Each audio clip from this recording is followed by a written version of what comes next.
ગેરહાજર શિક્ષકો મુદ્દે રાજ્યનું શિક્ષણ વિભાગ એક્શનમાં। ગાંધીનગરમાં રાજ્ય કક્ષાના શિક્ષણ મંત્રીની અધ્યક્ષતામાં મળી બેઠક, જેમાં શિક્ષણ સચિવ મુકેશ કુમાર, પ્રાથમિક શિક્ષણ નિયામક સહિતના અધિકારીઓ પણ ઉપસ્થિત રહ્યા। 16 જિલ્લામાં અંદાજે 72 શિક્ષકો લાંબા સમયથી ગેરહાજર છે।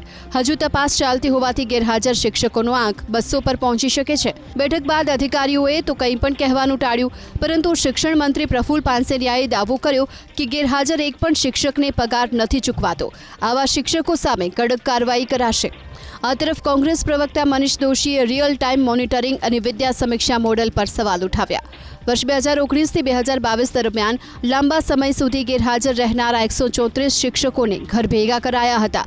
સૌથી વધુ બનાસકાંઠા જિલ્લામાં 18 શિક્ષકોને કરાયા હતા ઘર ભેગા। ગાંધીનગરમાં રાજ્ય કક્ષાના શિક્ષણ મંત્રીની અધ્યક્ષતામાં મળી બેઠક, જેમાં શિક્ષણ સચિવ મુકેશ કુમાર, પ્રાથમિક શિક્ષણ નિયામક સહિતના અધિકારીઓ પણ ઉપસ્થિત રહ્યા। 16 જિલ્લામાં અંદાજે 72 શિક્ષકો લાંબા સમયથી ગેરહાજર છે। હજુ તપાસ ચાલતી હોવાથી ગેરહાજર શિક્ષકોનો આંક 200 પર પહોંચી શકે છે। બેઠક બાદ અધિકારીઓએ તો કંઈ પણ કહેવાનું ટાળ્યું, પરંતુ શિક્ષણ મંત્રી પ્રફુલ પાનસેરિયાએ દાવો કર્યો કે ગેરહાજર એક પણ શિક્ષકને પગાર નથી ચૂકવાતો। આવા શિક્ષકો સામે કડક કાર્યવાહી કરાશે।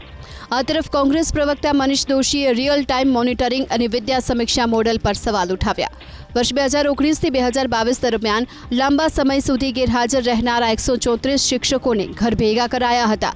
સૌથી વધુ બનાસકાંઠા જિલ્લામાં 18 શિક્ષકોને કરાયા હતા ઘર ભેગા।